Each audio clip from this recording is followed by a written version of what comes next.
Hi, I'm Alan Alda, about to launch what promises to be a challenging new adventure as host of Scientific American Frontiers. This is just one of the strange machines we'll be meeting in a show that's all about making humans, in a way, superhuman. We'll also meet some superhumans, like Eric. The machine helps him walk again. We'll see machines that sustain a failing heart and restore damaged sight. And we'll meet the people who can control machines just by thinking.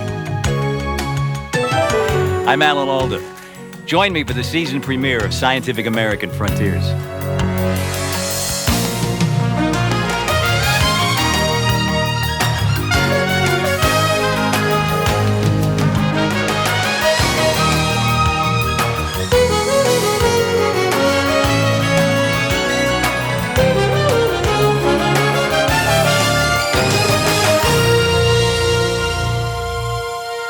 GTE brings you more than the power of telecommunications products and services. A grant from GTE also brings you the power of a new world in Scientific American Frontiers. At GTE, the power is on.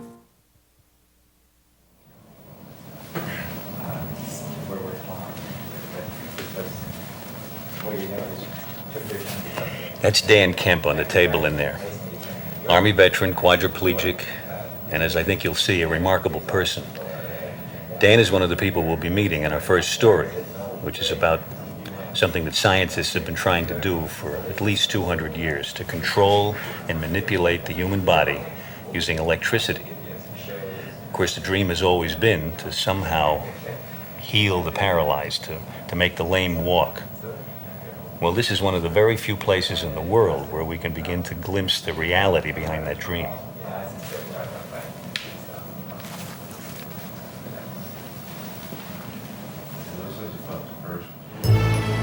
Today, Dan Kemp lives with his family in a suburb of Detroit, Michigan. 6 years ago, he was in a Jeep rollover accident, and this is the result. Dan's spinal cord was permanently injured, leaving him with no control over his legs and only limited strength in his upper body.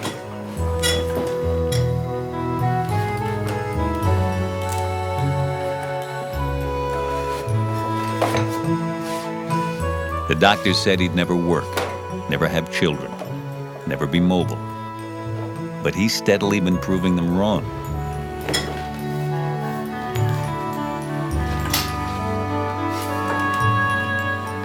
With a partner, he's developed a successful lawn mowing and snow plowing business. His daughter's now 5. 75, sweetie. And he's working on the mobility with the support of his wife and biggest fan, Brenda. We got married after the accident, so that can tell you a lot about her moral character. She bought the whole package, not just the outside wrapping. The first thing that I'd like to do when I finally do stand would be to stand up and look my wife in the eyes and give her a big hug. Now, what I'm trying to get is this gluteus maximus muscle. For his next goal, Dan has the help of Dr. Byron Marcellet. Now, what you're inserting into the muscle that's not the electrode itself. Right? No, this is just a little probe. Right. A very tiny probe. And the reason you're doing this is to see if you can get the muscle to react, to give its greatest response? Exactly. And I want just the right muscle. That's the muscle that we want. It goes right down here into the femur, which is the big leg bone. And you see how it's beginning to jump there. It's starting to do what we want. I think I can do better. And in order to do better... There's nothing wrong with Dan's muscles. It's the nerve-brain connection that's the problem. And that's why he feels no pain during the procedure. Normally, hundreds of muscles are involved in leg movement. In Dan's case, 16 will be controlled by 8 implanted electrodes. If all goes well, he'll get back limited use of his legs. If you don't use it, you lose it. And, stands to reason, the more I can use, the healthier I'll stay, and the longer I'll stay healthy. Now, I think Dr. Marcellet looks like he's found the spot here. That looks pretty good, yeah. What was his... That's getting a pretty good tight... Yeah, I can see it. See how that jerks things together there? And so it looks like about 1.5 inches from where you were first searching for it. Yes, that's right. Although we're angled a bit down, we started about here, and now we're about here. But so we were a good inch away. Now the permanent electrode with a wire as thin as a hair attached to it can be implanted. The electrode's not much bigger than a pin, and it's at the tip of this tube, which will be removed once the electrode has been placed right at the point of maximum muscle stimulation. Okay, measure. Now we just bring this down to exactly the position that we were before. This is an experimental program, so a question occurred to me. How do you feel when you're going through this? You feel a little bit like a guinea pig? Yeah, I do, but it's well worth it. You know, down the road, people will be able to look back and say if it wasn't for people like me that they wouldn't have got as far as they got in the new procedures. So it's, you know, it goes down the line. Yeah. Everybody helps everybody else, whether they realize it or not. These patients want to see the paralysis lift. There's no question about that. And they want to see it not only for themselves, they want to see it for everybody else. And they're in there willing to give their time and their bodies toward that goal. Because it is a big sacrifice, but it's the only way that this war can be won. Okay. No, dear? Yep, hit the G button. Back home, Dan and Kendra begin his daily routine, using a computerized box to control the impulses which stimulate his leg muscles. Okay, you ready? Go. Go. Here they go. Here you go. Thank you very much. An essential part of the system being developed by Dr. Marcellet and his team is exercise, and that's what's happening here. Right now, the control box is automatically working Dan's quad muscle group at the front of the thigh. It's good they've been able to turn it into a game, because Dan has to do this for a minimum of an hour every day.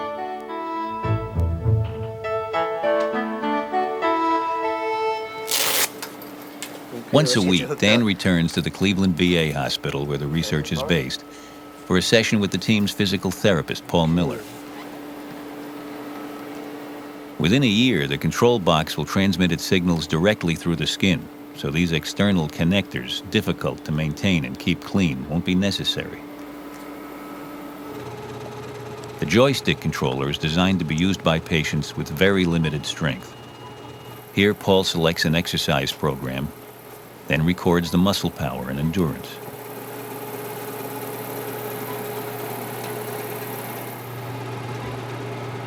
Five months ago, Dan could do this for just seconds at a time. Now he can keep going for an hour or more. He's about to the point where he can attempt a real task, like standing up. When you're stimulating a muscle or contracting a muscle, it hasn't been used in 5-10 years. It's like starting all over again, like a little baby. So we have to build this strength so that they have enough strength to do a functional task. Sitting around after 6 years and not doing anything and seeing your legs start moving and feeling the fatigue after a while get you back into a normal pattern of life. It's a great feeling. It really is. We'll come back to Dan in a minute. First, meet Eric Bellamy. A motorcycle accident 5 years ago left him paralyzed from the waist down. He's one of 6 people currently using the largest implant system, with over 50 electrodes now in place. Eric's a kind of pioneer. You can't count life out until you go out there and try it. And swimming is something to try. All sports is something to try. Anything to get you in better shape physically and mentally, and life is still out there. Life is still out there, but the problem is getting at it. Access has improved in recent years, but for Eric, a small increase in mobility would make all the difference. I see being in a chair always, but I see being able to go up steps and knock on a friend's door, say, hey, I'm down here. Instead of running around the house and screaming, telling the guy, hey, I'm here. I see even convenience stores, one step, So being able to get up and go through this narrow door to get into the bathroom, just for them answers, and if they come with that right there, just your life's in a chair, but being able to overcome difficulties would be a tremendous step, and that's what we're working on right now. On the outside, Eric's system looks like Dan's. But on the inside, it's much more complicated. Both within the control box, which right now is programmed to handle 41 of the 50 implanted electrodes, and within Eric's body, where a network of wires runs under the skin from above the waist to below the knees. The reason it's so complicated is that Eric's system is designed for walking. The first thing to do, Eric selects Stand and Walk from the controller's menu of programs. Then he'll hit the Go button. Okay, go ahead and stand up there. The controller goes into its pre-programmed walking cycle, putting out about 100 muscle commands for every pair of steps.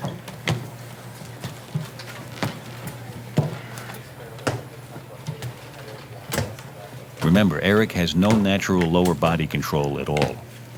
This is completely synthetic movement. But he is using his upper body strength to balance. And as with all these research patients, his muscles have to work immensely hard. Sit. They're using tremendous amounts of muscle mass. Their quadriceps are on 100%, their gluteal muscles are on 100%, their hamstring muscles are on 100%, their back muscles, everything's just blasted. Whenever they do something, they're using 100% of all their strength. Whether it's 1 step, 2 steps, they're using everything they got. Like when you stand, everything goes right into it. 100%, bam.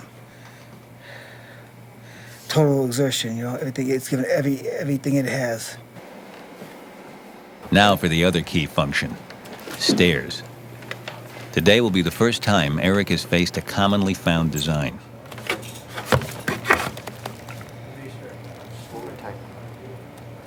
Eric can maneuver past the lips of the steps only by using his tremendous upper body strength.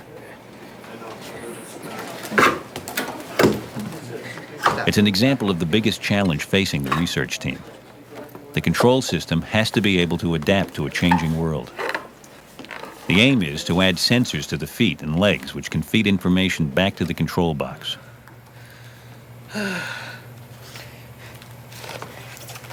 Then part of the enormous burden of concentration and effort which so far falls on the user can be transferred to the computer control box.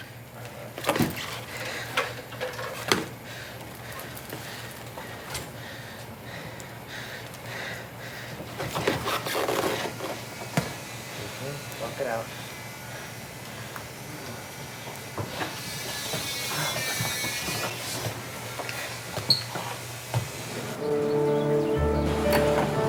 Guys ready to go? Eric has a personal challenge to reach these seats unaided.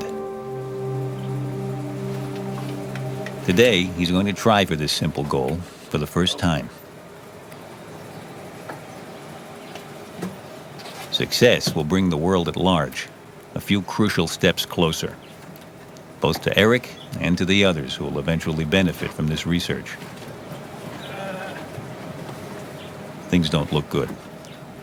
For some reason, Eric's left knee is not locking up.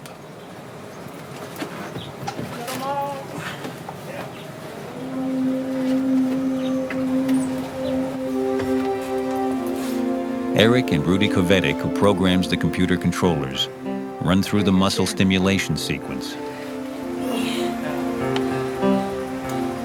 Now we went up left. Looks like he's got enough power in that left leg, but it doesn't seem to bring him up. Could be fatigue.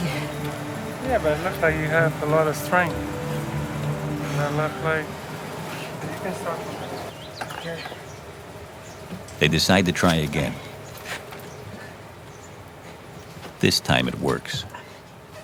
They don't know why, but artificially stimulated muscles often seem to change in strength. You're gonna have to reach up here.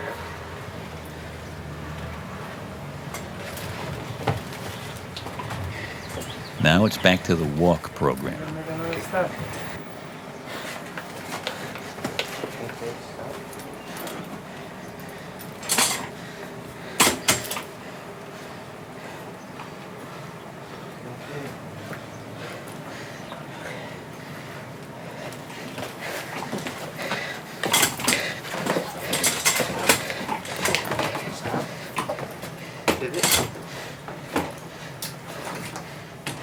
You're gonna have to pivot back a little bit more. I said I'm going to sit down, buddy. Okay, good job, Eric.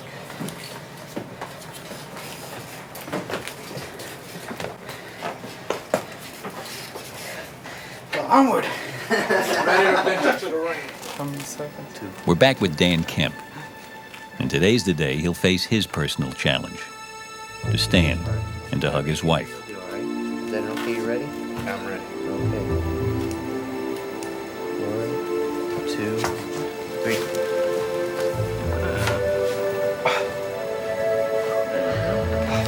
Right. How's it feel, Dan? Ooh, it feels vertical. Getting dizzy? Come here. No, I'm fine.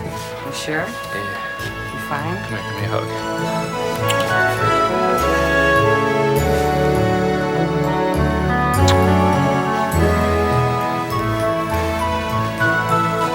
It's great. Long time since I've seen you that tall. The simpler systems, like Dan's, will be the first to become widely available. Fruits of this extraordinary research. It's the best feeling I've had in a long time.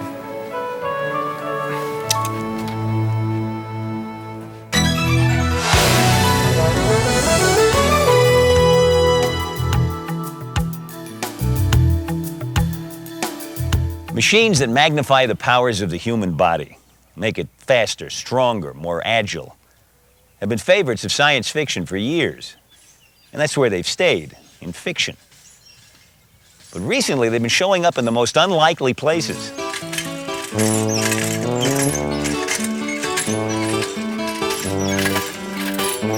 This is the Spring Walker, out for a bound through a Los Angeles suburb, a long way from one of its sources of inspiration.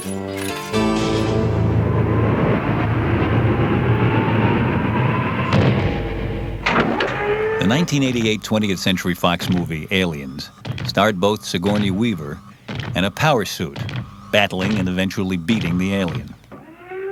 The film sums up decades of popular culture images of human amplifiers, even though this suit was made of plastic and worked with the help of a strongman just outside the camera's view.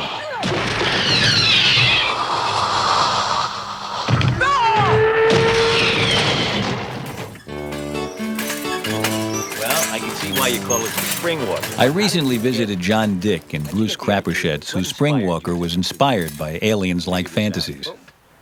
I realized that I had lost faith in my childhood dreams of the idea of amplified man.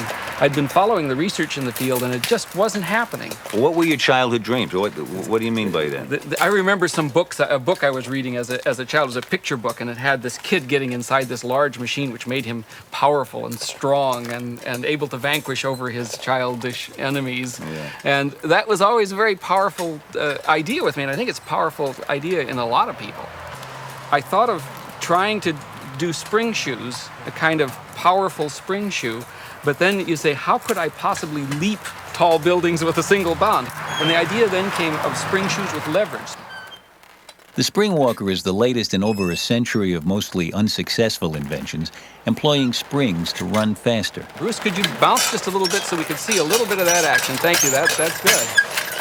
So as the legs compress, they pull on the cables, pull down the spring, and then it throws him back in the air for another step. When we walk, the gait that we use, what do you think? About 20% or less goes into moving forward? Oh, it would be 5% or less. Into moving forward? Yeah. And 95% of our energy 95%. goes into moving up and down? That's correct. The Spring Walker is designed to capture most of this wasted energy, store it in the bungee cord spring, then release it to push the Spring Walker forward as it lopes along. Well, Alan, I think it's time for you to have a go on the Spring Walker. Are you game? Oh, this has been my dream ever since I heard about this. It's either a dream or a nightmare. I'm not sure which. Well, you have to strap me in, I Oh, guess. yes, yes, we'll have to strap you in. Would you mind unbuttoning yourself? Okay. Thank you.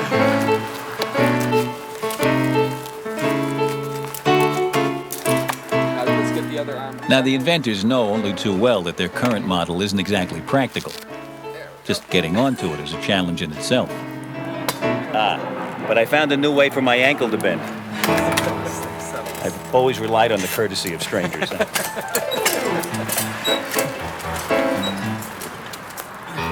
And that was the easy part.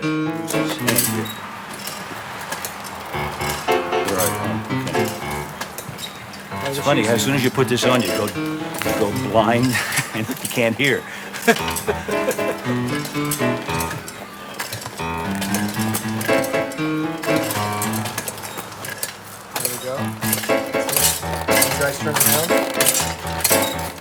John and Bruce liken this prototype to the first bicycles ever built. Slow, cumbersome, and dangerous. Turning is not that easy. I tend to start hopping when I turn. Uh-oh, I got loose. From now on, it's just sort of a normal walk. Is that right? Just drag it along, is that it?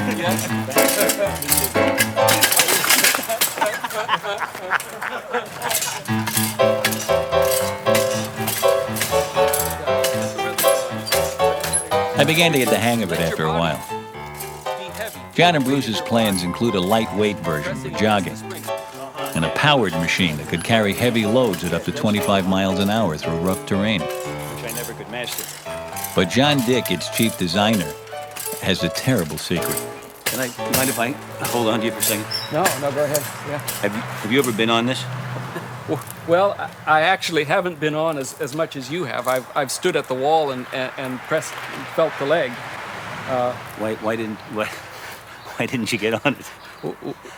Well, my feeling is the physical insecurities that I feel on the thing get all mixed up with my actual insecurities about the viability of the whole venture, and so instead I'd rather have Bruce do it, who's a professional psychologist and a very secure person. In other words, it frightens you. Oh, yes. Yeah. Well, I'm Okay. a frightened person anyway. Because I want to give you a membership card in the club.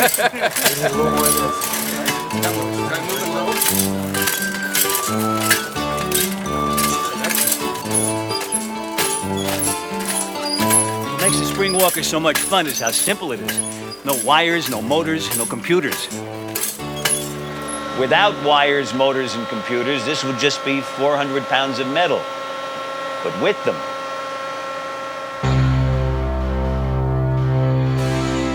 this massive arm, built by students of the University of California, Berkeley, is powered by a huge compressor hidden behind the curtain. Even on my first try, I could move it easily, as if it weighed 10 or 20 pounds. My own arm movements are picked up by sensors in the ring around my forearm, then translated via a computer into movements of the mechanical arm. A simple gripper opens and closes the hand. The arm is just one limb of a complete power suit the Berkeley team plans to build. The idea is to enable people to pick up and move heavy objects, including the family sofa. We will not have a gigantic machine. We will not have any big and humongous machine. We want a light working machines for civilians. And that's our focus. Now, the reason for making it small is what? In order to, if you want to go into a house and pick up a couch, right. carry really it upstairs, right. you have to be able to get up the stairs That's with right. the machine, right? That's right. You have to not only get through you have to get through the door, right? You have to get through the elevator, right? We are working on this problem. Do you have like a little program, a little voice box that says, where do you want it, lady? No, we don't have that. No. Well, we will, actually. The person has to come up with that on his own. All right. And that's the whole thing. In other words, the human intelligence is with the machine. The students are designing the whole suit piece by piece. Tanya Snyder designed the legs, which, because the suit will be heavy and hard for its wearers to balance, need to be able to balance themselves. These are here for safety. In other words, The day I visited the lab, a test leg had just recently begun balancing on its own. It's pretty stable and it recovers itself pretty nicely. The leg balances by bending at the knee, a computer constantly sensing its position and adjusting the angle of the thigh. Now this is balancing just on a pivot. There's no artificial foot there or anything. There's no platform for it. Yeah, just I was pretty impressed, but the team was ecstatic. When did you finally solve it? When did you finally get it to balance? Saturday or Sunday. So 3 a couple days of days ago. Yeah. Were you here? That you had designed the the leg, right? That's right, yeah. And I've actually been on vacation, and when I left, it was just, like Sat said, it was bouncing all over the place, and I wondered if there was any hope for it. But I just got back today, and I saw it, and I just couldn't believe it. It's so peaceful, and it's really working. I'm really happy about it. But like all good engineers, they couldn't resist that extra push.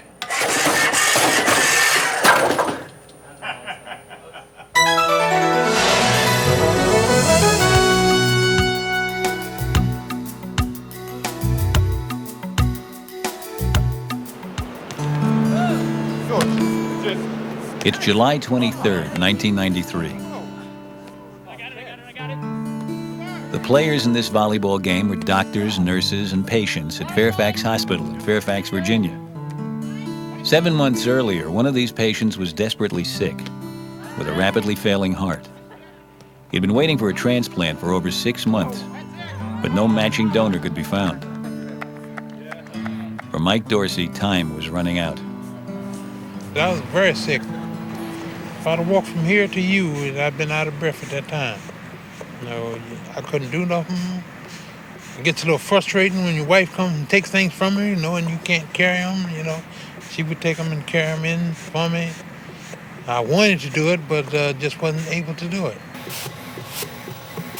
The sound Mike now lives with is his new heart breathing, an electric pump planted deep in his chest. It was almost 12 years ago that the artificial heart first hit the world's headlines. But Barney Clark's brave struggle to live and his death after 4 months cooled the early enthusiasm for his artificial heart, the Jarvik 7. After a few more unsuccessful implants, the device was abandoned. But research on mechanical hearts continued.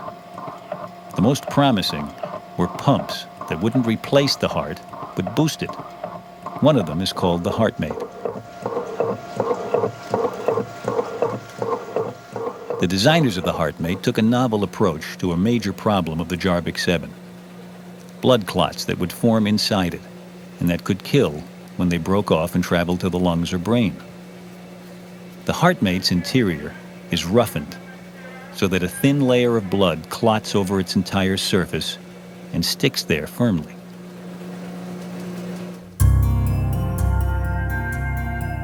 Mike Dorsey's problem, one that he shares with thousands of others each year, is a weakening of his heart muscle so that the main pumping chamber, the left ventricle, can no longer pump blood around his body. Installing the HeartMate begins with cutting a hole in the left ventricle and sewing in a short tube.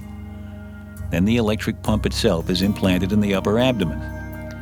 Blood flows from the heart through the pump, then back into the patient's aorta. On February 21st, 1993, Mike Dorsey's heart was near total failure. His doctors estimated he had just hours to live. Only weeks before, the HeartMate had been approved by the Food and Drug Administration for use at Fairfax Hospital in just these circumstances, to keep a dying patient alive until a donor heart could be found. The operation begins with sewing into Mike's left ventricle the tube that will connect with the pump.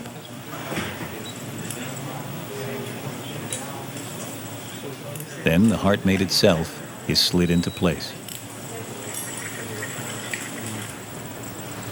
The connection is made between the pump and the heart it will assist. Finally, the pump's outflow tube is plumbed into Mike's aorta.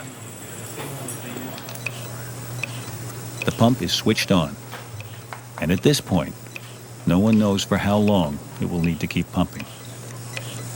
Right now, this device is approved by the Federal Drug Administration as a bridging device, that is, as a temporary bridge to help a otherwise dying patient to make it to heart transplantation. We're hoping that its long-term role will be much greater than that, and that actually serve as a substitute for heart transplantation. Powered by batteries and controlled by a small computer at Mike's waist, the HeartMate clearly has the potential to be an alternative to heart transplantation. 7 months after the operation, It's still working fine, and Mike is still waiting for a transplant. The hospital exercise room has become only too familiar. Not really me. I'd rather be moving where I have a destination to go to instead of standing in one spot and looking at the same old scenery. This is the battery charger here. In order to be more mobile, I take two batteries, these, and disconnect the power source from here. That's the alarm that goes off if ever there's a problem. Fit in. You don't have it right, they do not go. You just drop them into the pouch like this, hold the flap down.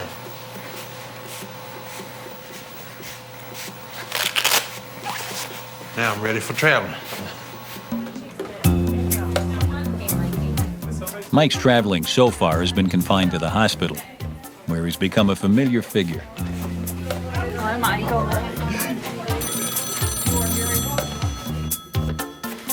Transplant center. To pass the time and make himself useful, Mike helps out in the transplant center.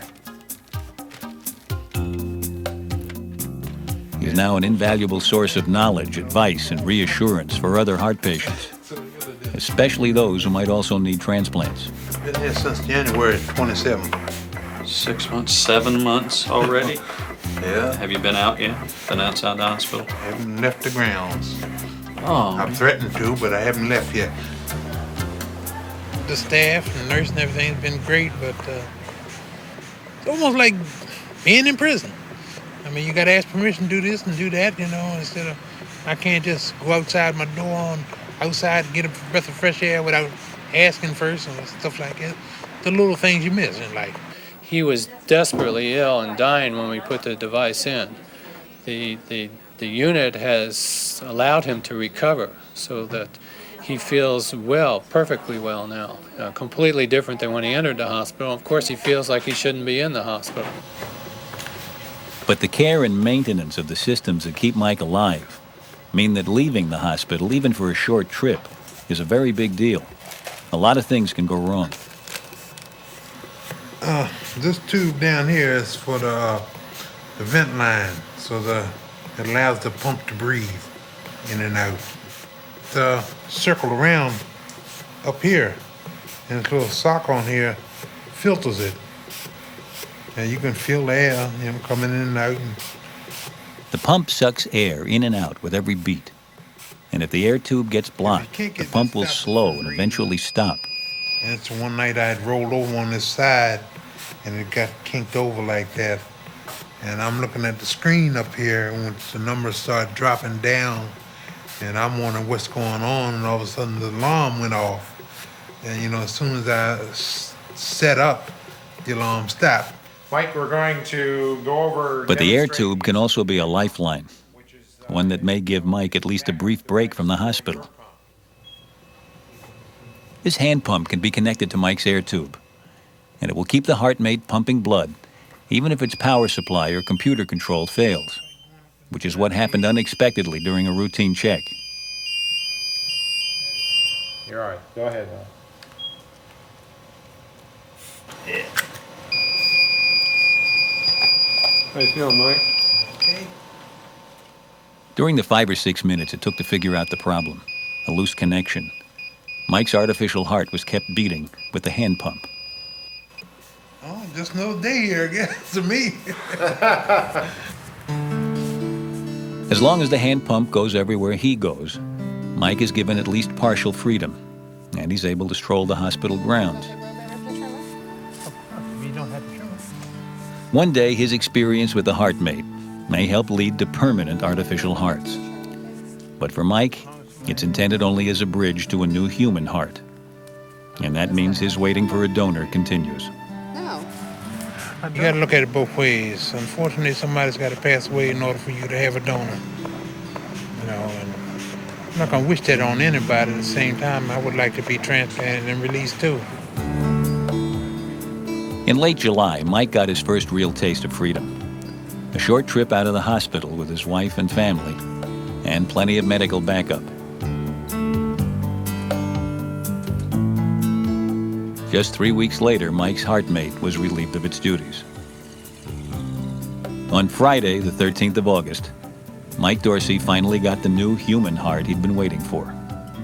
2 weeks later, he went home.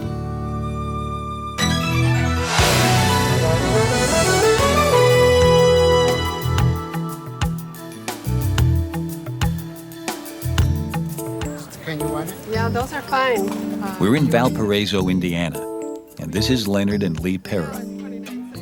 Leonard is legally blind. That doesn't mean he can't see at all, but his sight is seriously degraded. This video effect gives a rough idea of what he sees. The sharp central vision is missing, leaving only the less distinct peripheral vision.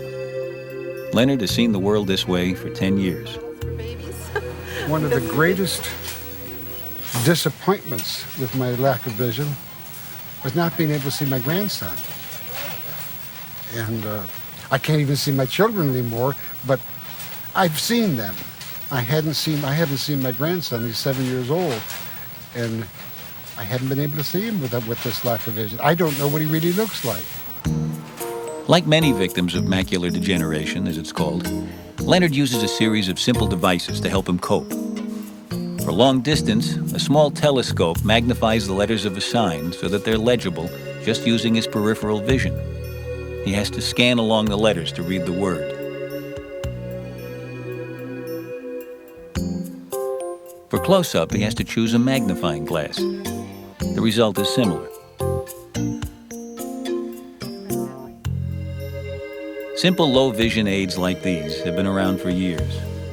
But just around the corner, there are big changes. We call it Elvis. It's a nickname. This is a prototype system that will use advanced computer and video technology to help people like Leonard. And it has a number of attributes, but the first one that we're going to evaluate is just the magnification that it can provide at distance. Joan Stelmack is an optometrist at the Hines VA Hospital near Chicago. Leonard is trying the helmet for the first time. The system uses a TV camera to view the world, then processes the scene electronically. In the simplest mode, Leonard sees images that are like conventional magnification aids, only wider. It's convenient, and it works. R, R, D, F, U, V, U, R, Z, V, H. I can see. I can see. And it's just wonderful. The system was designed in Baltimore by the VA and Bob Massoff of the Wilmer Eye Institute. The ultimate goal is to tackle even the most difficult problems for low-vision patients, like reduced contrast. Give you an idea of what the patients might experience. We've reduced the contrast of my image, and amazing as it is, it's at least this bad, sometimes worse, for many of these patients. They will complain of not being able to recognize family members, their own spouses and children. But these same patients will tell you they can recognize caricatures. For example, we can all see right here this caricature of Bill Clinton comes through just fine, and that's because the details that define the face are heavy contrast. They're dark lines that outline the important features that make the face recognizable. So Bob is developing a computer program that can start with a TV picture of a face, then derive a high-contrast cartoon version. This is just the kind of processing that can be built right into the helmet's electronics.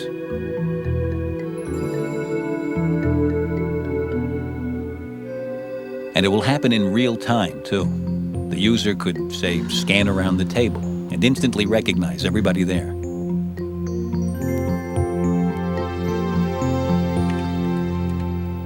While the high-contrast mode should be incorporated into the helmet within a year, Bob's now working on a much more complex form of image processing. There's one form of damaged central vision where the brain responds like this. The sides of the whole get pulled together. The resulting distortion scans across the scene as the person's eyes move. Obviously, the image can become incomprehensible.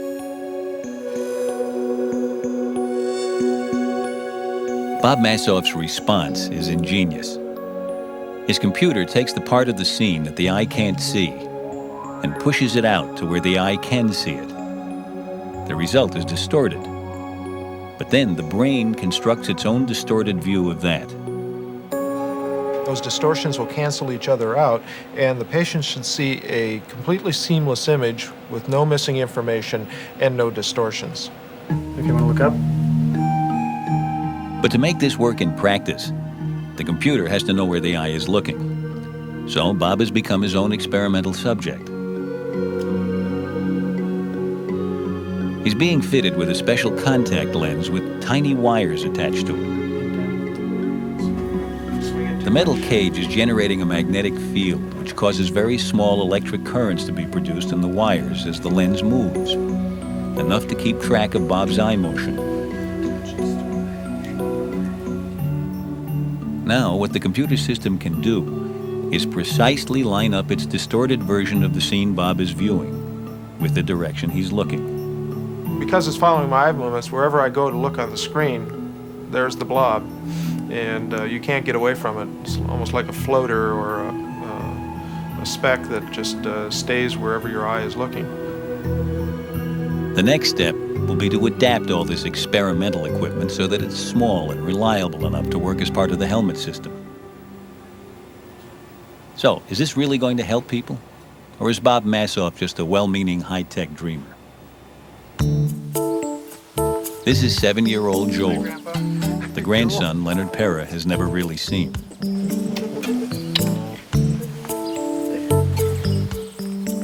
Time for a field test.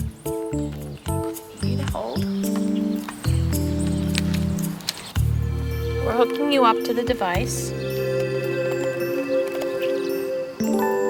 You can tell it's a prototype because our camera crew had to provide a homemade lens shade to cut out glare from the sun.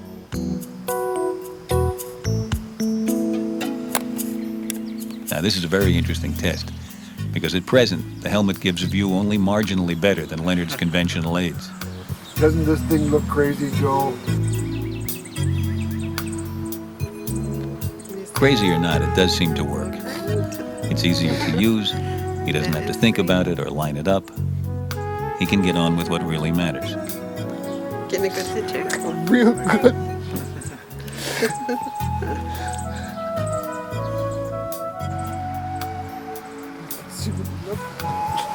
What does he look like? He's beautiful.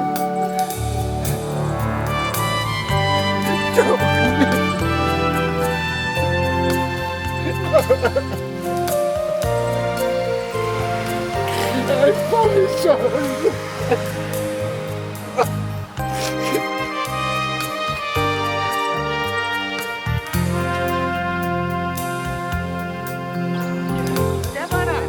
You haven't lost your eyesight, and you don't know what it is to lose it and then not see things, then all of a sudden to see them again. And now I can see, I know what my kids look like, my grandson, my wife, and it's been a long time since I saw them. All I've ever seen was shapes, not faces, no features. And now I can see their features again.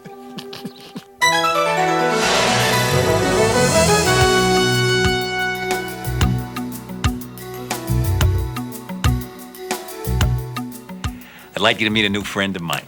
This is Kara, and we're just having a very entertaining conversation. Even though Kara's cerebral palsy prevents her from having control over most of her muscles, including the muscles involved in speaking. But Kara can talk just fine, thanks to a very simple device and to her mother, Pam. You amaze me how you can talk like this. How long did it take you to learn it? TWO2MON, 2 months. 2 months, that's all. That's amazing. I mean, the communication is really rapid. How do you do this? How are you doing it? ILOOK. I look at. I look at ALE at a letter. AND and K and SO and someone. SAYS. Someone says IT. Someone says it. Could I take your mom's place, and if you didn't go too fast, I'd be able to follow what you were saying? YE. Yes. Yeah. Let me try it. Okay. I'll just switch with you. Okay. Now, if I hold it right in the middle here, should I be able to do it? Okay. I'll ask you a question. Let's. Now, I had stage fright. You just did a play. That's why you have no stage fright. Did you help write that play? Wait a minute. E-Y-E-S. And I guessed that yes was the answer, but at least that gave me a chance to know what you were saying. What was the play about? S? E? W? No. X? Sex? No. Wait a minute. Well, that's the letter I saw. All right, S-E is right? I got S-E-V, E, S-E-V-E-N, S-E-V. 7. 7. Oh, 7. N. Yeah, I can't spell 7. That's my problem. S-E-V-E-N. 7. 7. With very little practice, anyone who spells as well as Kara can have a lively conversation, even with this very low-tech device. Okay. And because Kara has some control of her right foot, she can also operate a computer. Okay, the black rectangles will light up. And direct your cursor over to those black rectangles. Kara and her mother are working with the staff at the Center for Applied Special Technology near Boston. They're using equipment and software especially adapted for the disabled. Kara is one of many people whose mind occupies a body that limits their ability to express themselves or control their environment. Technology, especially computer technology, is now beginning to provide them with a way to interact with their world through devices that can pick up even tiny muscle movements. But what if Kara's mind could be plugged into the computer? What if her brain could directly control a machine? That was the dream of this man, Andrew Junker, who for more than a decade has been working on ways to tap into the electrical activity of the brain and use it to control a machine. I pick up the electrical signals from the head, connect them to a bioamplifier, which amplifies the signal 20,000 times. It sends it to this blue box, which is a radio transmitter. The transmitter sends the signal to a receiver, which is connected to the computer. The machine Andrew likes to control best is his sailboat, about to take a turn around the harbor of St. Thomas with neither Andrew nor his wife Patricia having to lift a finger. The computer is linked to a motor-driven helm, and the computer is getting its instructions from 3 electrodes inside Andrew's headband. The electrodes are picking up a sampling of the ongoing electrical activity of Andrew's head. He's taught himself to increase or decrease one particular component of this activity, and he has his steering mechanism linked up so that an increase turns the boat to the left. I'm turning left now. While a decrease turns the boat to the right. Now turn right.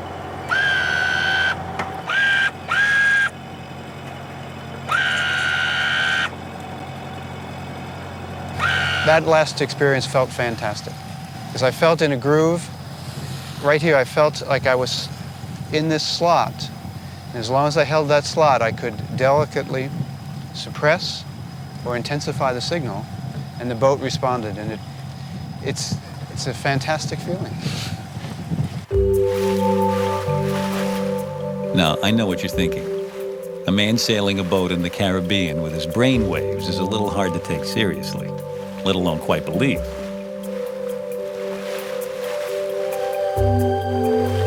But in fact, Andrew Junker's work is taken very seriously indeed by, of all things, the United States Air Force.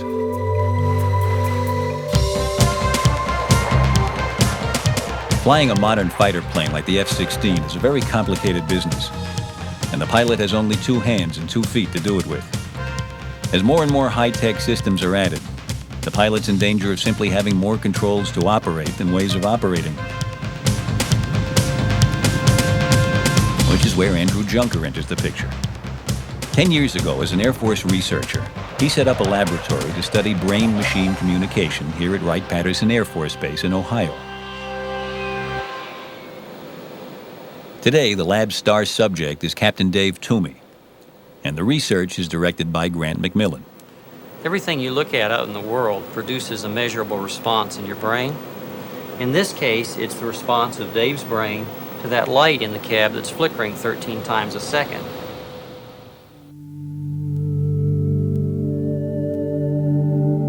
The flickering produces in the back of Dave's brain what's called an evoked potential, an electrical signal that can be picked up by electrodes on his scalp. Here's the signal. Keep your eye on the white dot in the middle.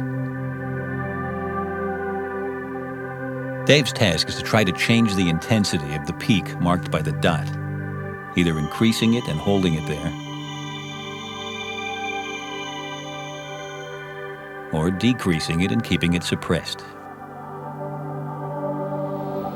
It feels as if you're doing something on a psychic level. It feels like those things you've seen on TV with Russians bending spoons and moving balls on tables. It feels like that. It feels like it's purely psychic. But in fact, it's hard science. It's pure science. It's just using something that the brain does naturally with some very high-tech equipment in order to make the link possible, the human brain to machine link. The machine Dave's trying to control with the link is a simple flight simulator. When Dave suppresses the signal and keeps it low, the simulator rolls to the left.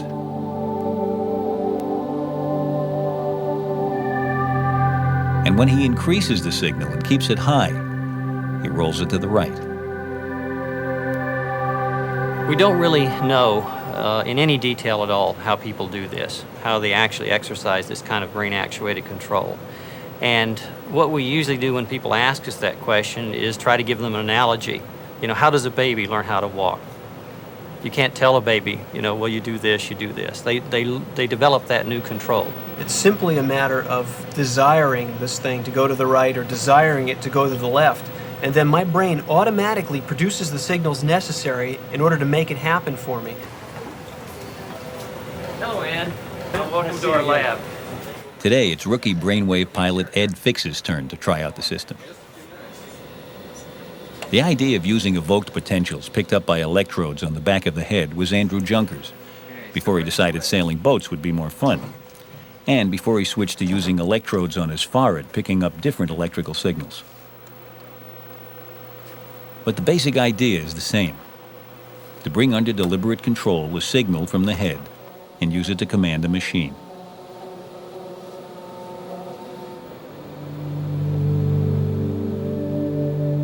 After a few hours' practice, Ed can increase the signal and roll to the right. But he can't suppress the signal long enough to tilt back to the left. He's almost in danger of doing a barrel roll. It was a little frustrating because I could see that control was possible, but I didn't really have good control. It was fairly erratic. I could get it momentarily, and once in a while I could hold it to where I needed it, but then I would kind of lose it. It's kind of like I've grown a whole new arm and I'm trying to learn how to use it now. But a few more hours practice on the machine, and Ed's beginning to get the hang of things.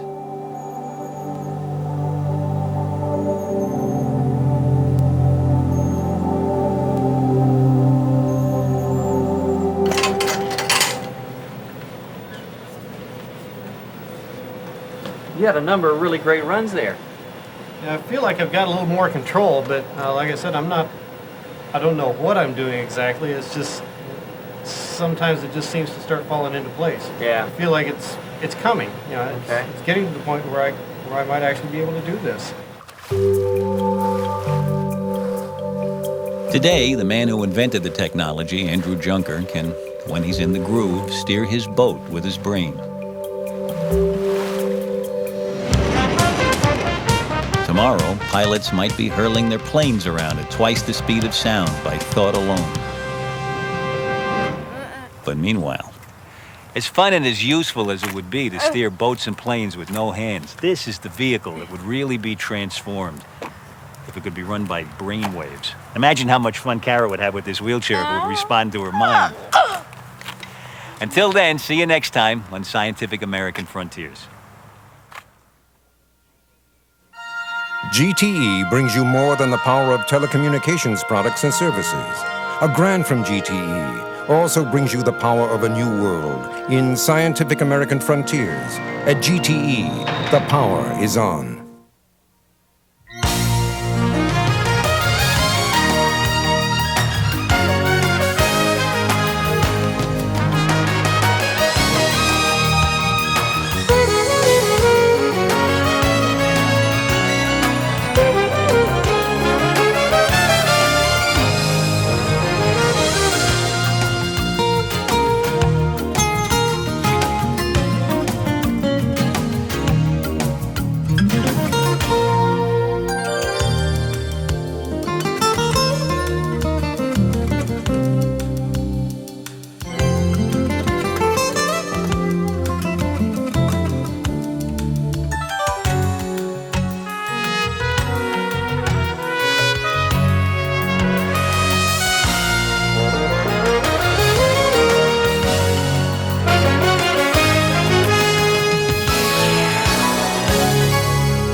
For a transcript of this program, send $5 to Scientific American Frontiers, 70 Coolidge Hill Road, Watertown, Massachusetts, 02172. Please be sure to specify which episode you'd like. This is PBS.